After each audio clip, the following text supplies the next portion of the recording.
Hey, family. Listen, if you have the qualities of a thought leader, but you're not yet in a thought leadership realm or in the thought leadership space, and you desire to be, tonight's topic is specifically for you. I'm excited to dive in through emerging, what it's like to emerge as a thought leader in your space. We'll be right back right after the intro.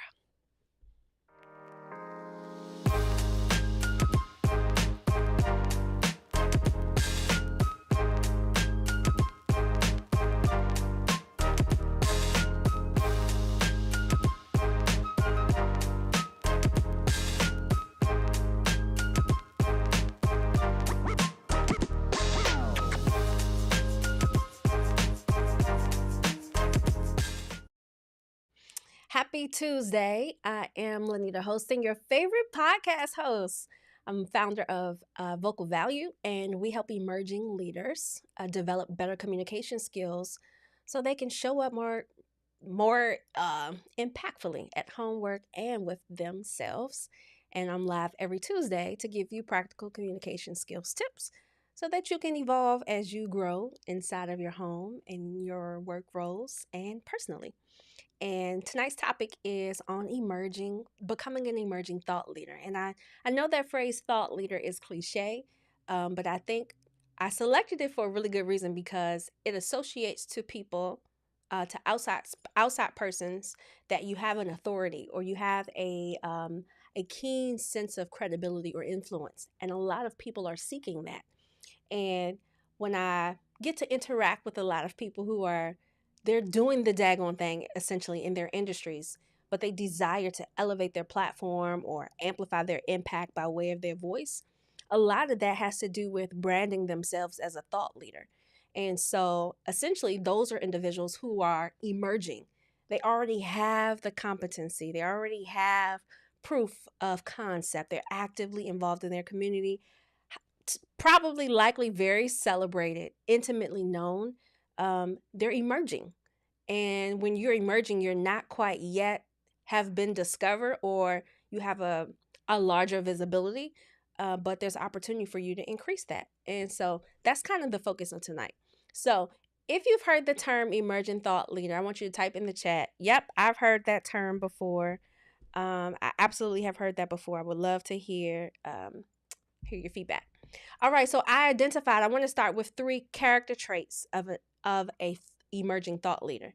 And I want to start here is because if you find that you fit these attributes or character traits and you desire to begin to practically monetize your intellectual property, you're ready for that next level, these character traits are really good, maybe signs of that, of it being time to go ahead and to transition.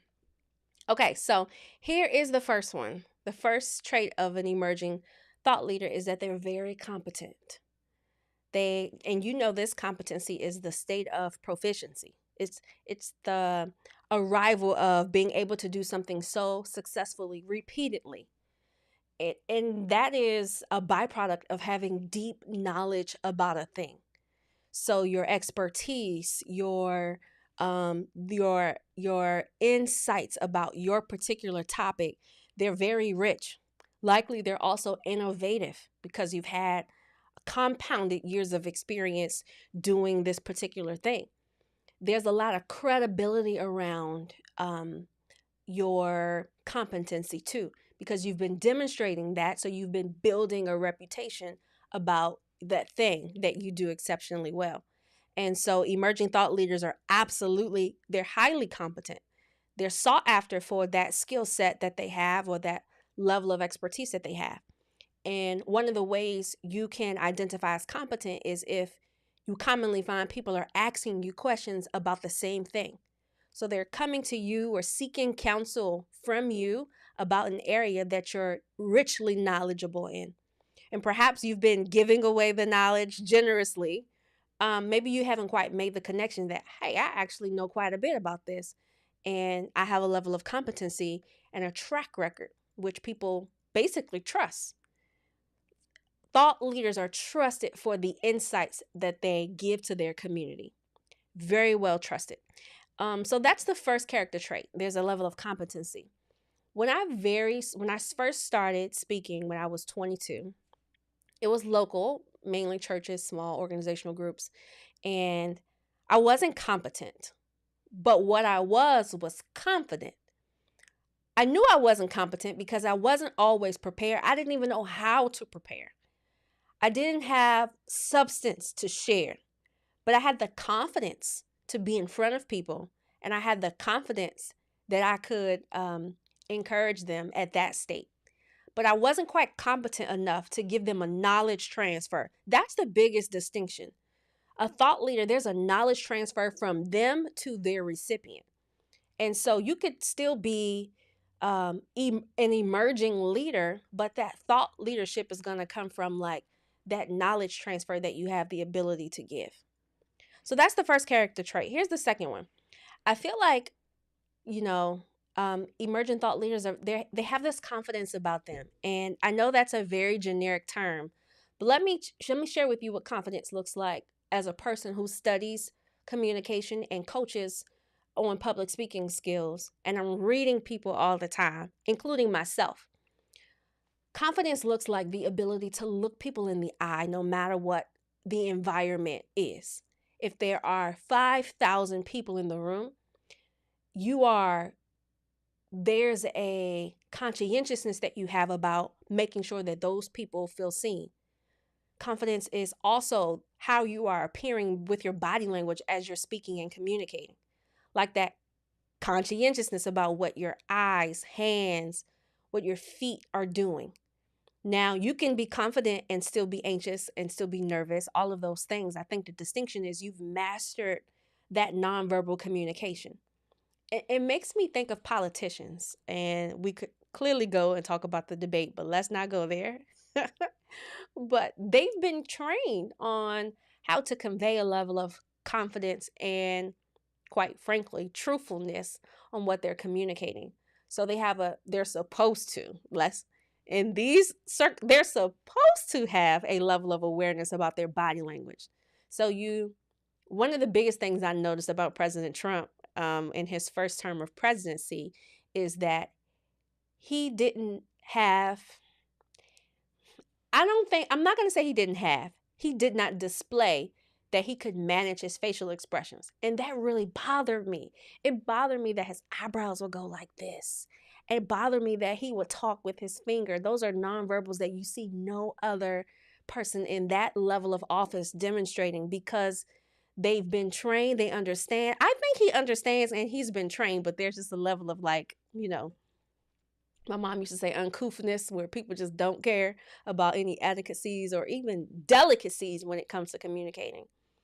But I feel like a confident person, they have that understanding that how they are appearing non-verbally is important.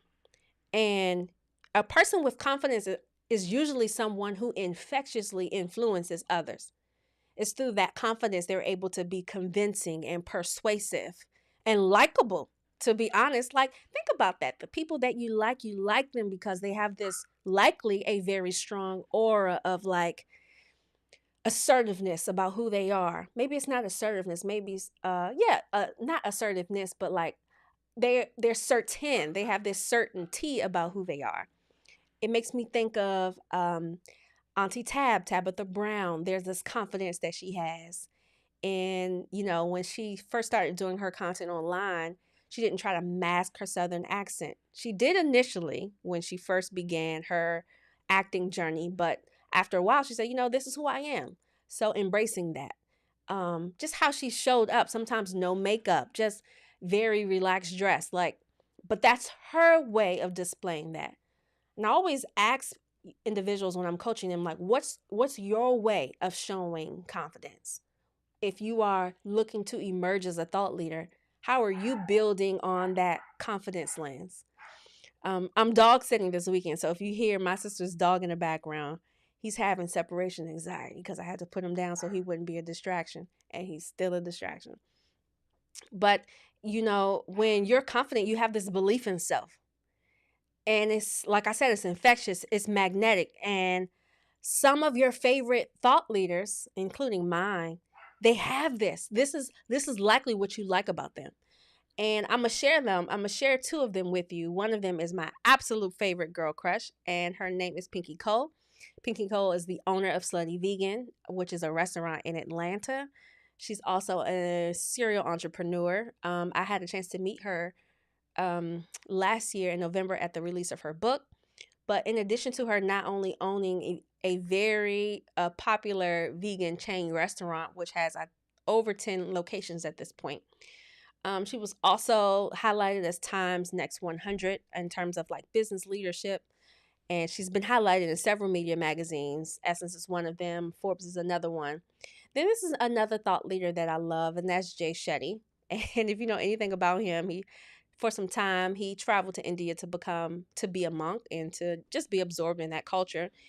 He spent 3 years living in India, and he emerged on social media just kind of sharing his insights in the realm of like happiness and purpose and mindfulness.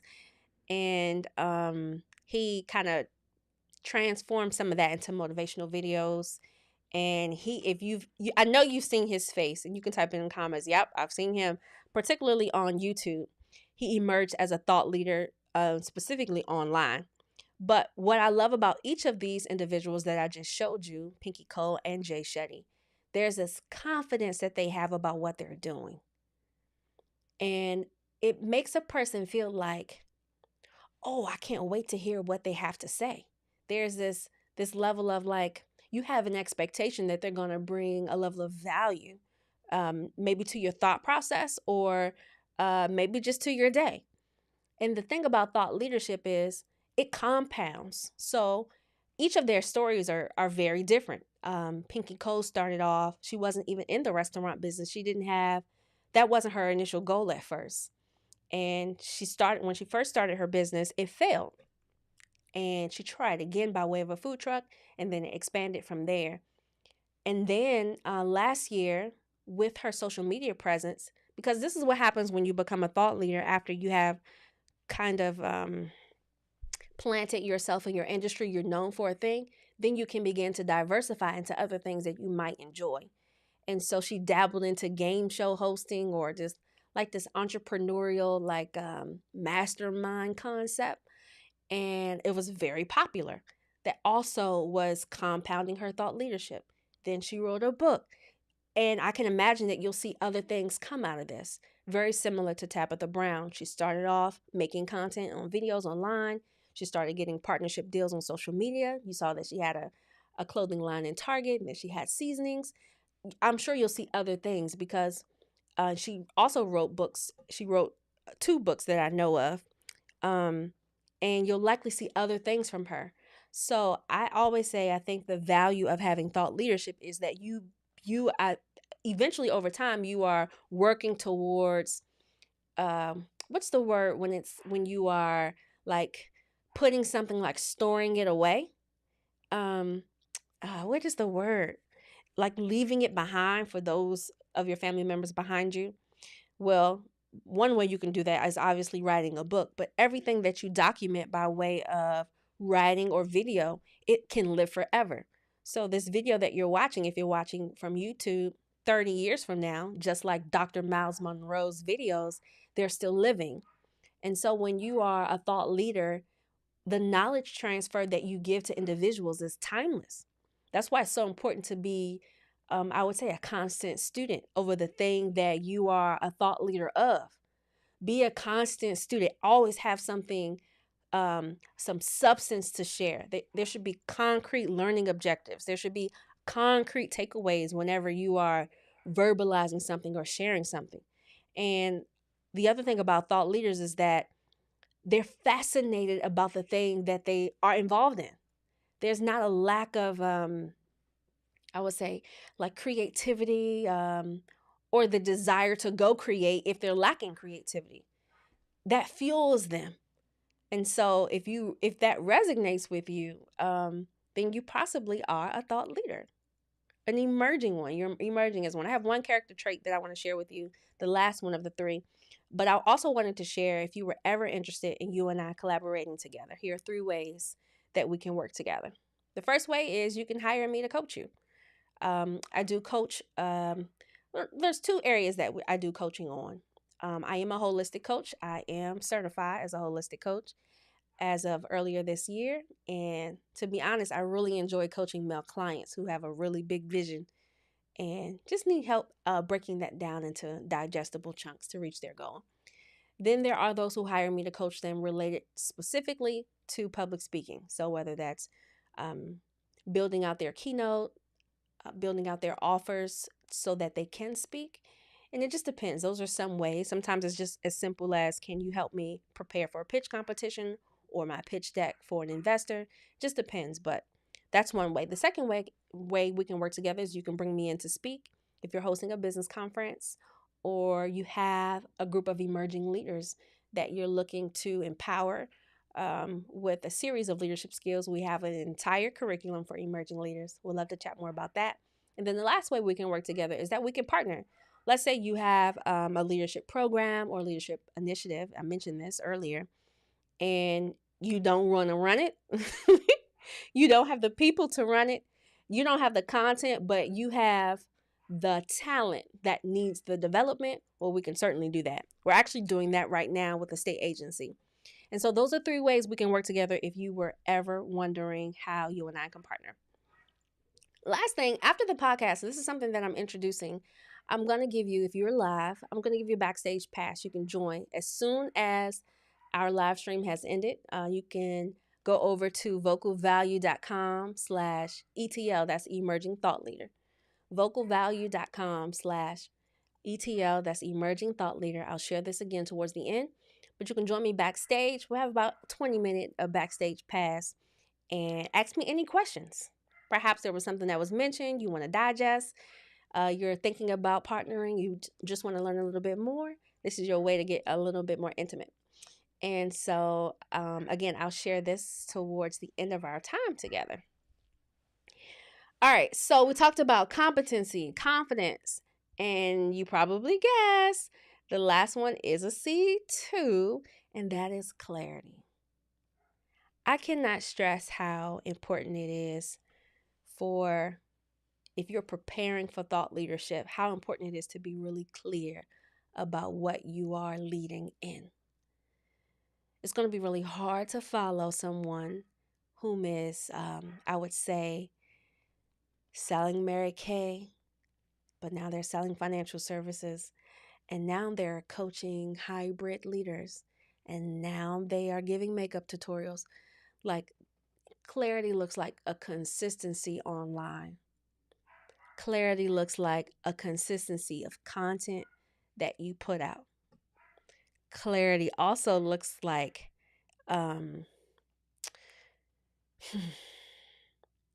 clearly being able to express what it is that you are a thought leader in. I'll give you some examples of this. I absolutely, without a shadow of a doubt, 2 toes down, like, I'm a thought leader in public speaking. Not the business of it, but the art and the science of it, hands down. I say that without no humility. I've been studying it. I read books about it. I'm fascinated with it. I've developed the skill from scratch. I just feel like it's something that will always be a part of me. And I love coaching people on it. People ask me a lot of questions about it. Most people want to know, how do I get paid to speak? But my friend Odell Bazell says it best. People who are paid to speak were first paid because they were an expert in a thing. And this is why it's so important to just step back and think about building your thought leadership realm. What are you leading or expert of? How are you showing that or displaying that online consistently? How are you building likeness and trust factors with those online? It's through that building that you position yourself to be paid consistently. You can have like one-offs here and there, but to be paid consistently for your thought leadership starts with you building that. And that starts with clarity. Having the clarity about your ideas or visions or what it is that you want to be an authority on. I think when you take the time to really sit through that, then it's easier to think about, okay, what kind of book should I write? It's much easier to think about, okay, what should the podcast be about? It's much easier to name your keynotes and workshops and to identify your target market and who your ideal buyers are. It's going to be so much easier if you just take a step back, like detach from the money making part and attach to the clarity of where you're going or where you'd like to go. It's going to be so much easier to move from that space of clarity. So really slowing down. So I thought I drafted some questions here that I think would be great for you to ask yourself in terms of improving your clarity. And if you can answer these questions, then you're clear. Okay, here's the first one. Can you explain your expertise using simple language that can be understood by a fifth grader?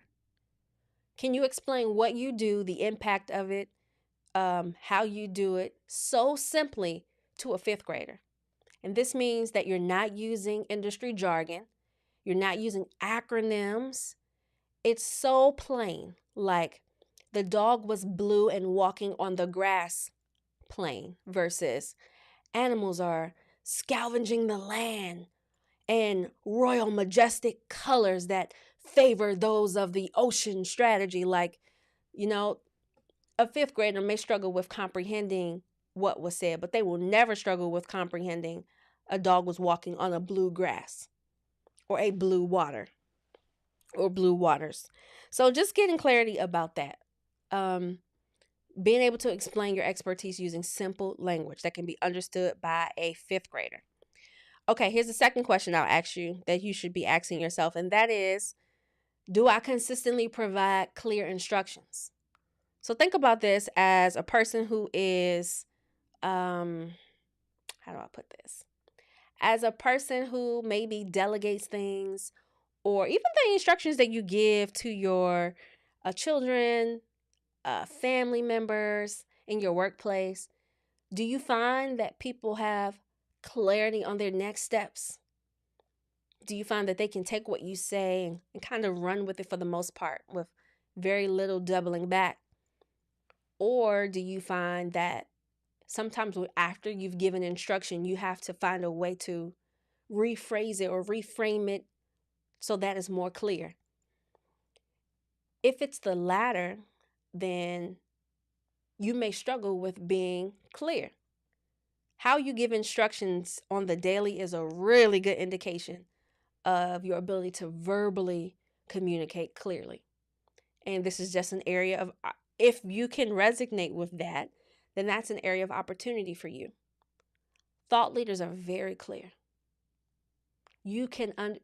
That's why people are consuming their information. It's so clear that it's a guaranteed knowledge transfer. Think about that. Are you consuming videos who are taught by individuals that are lacking clarity? Unless it's just for fun or amusement. But it's likely if you came to learn, that person's very clear.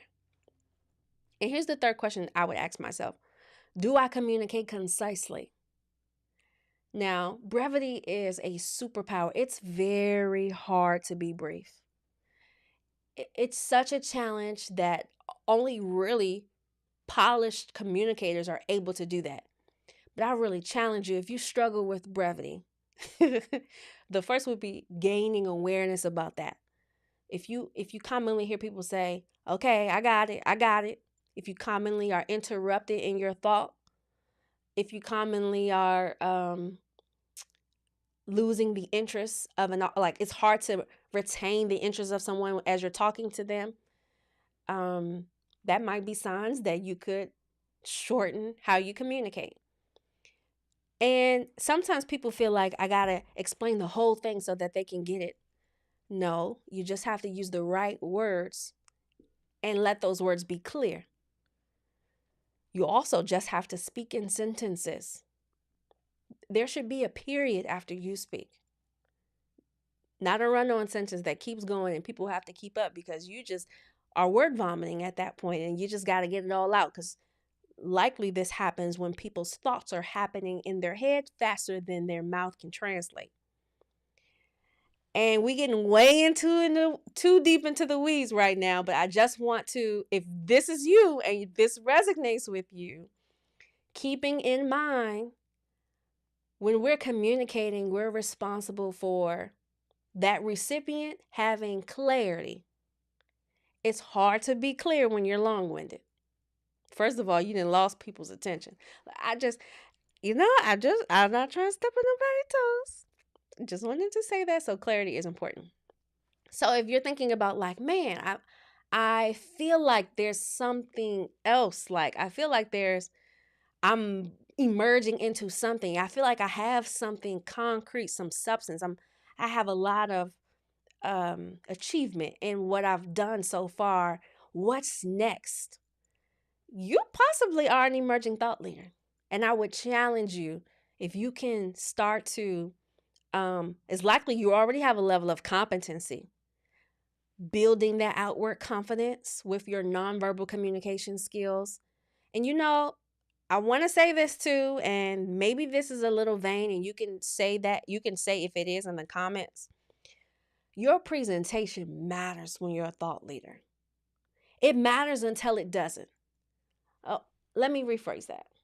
When you're emerging as a thought leader, your presentation matters until you've established thought leadership enough where it doesn't. That's probably a better explanation.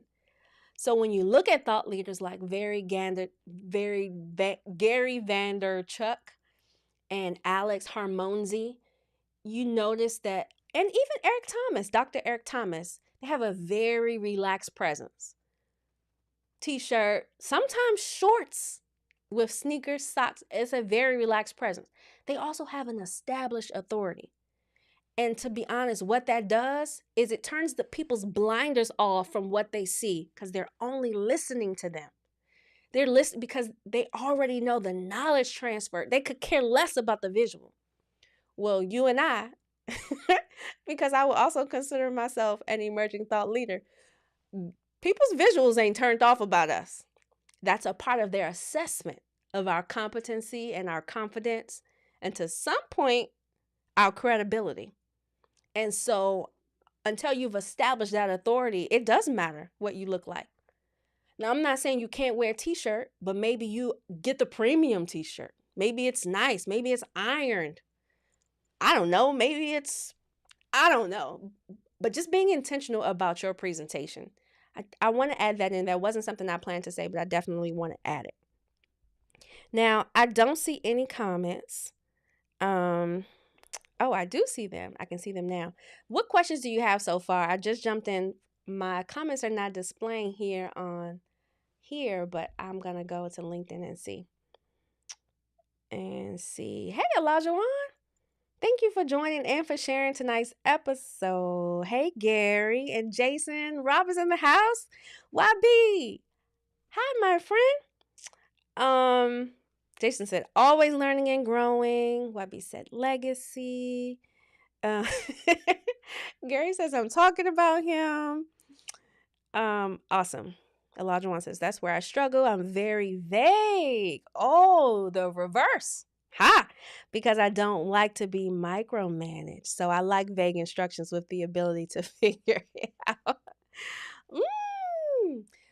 Wow, that I can relate to that actually. I am very similar. I would have never put it into that context, but I'm very similar too. I feel like if you feed me too much instructions, it's almost pacifying, as if I don't have the ability to figure it out.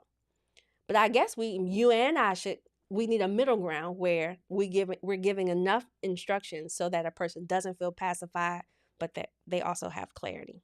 Yep. Awesome.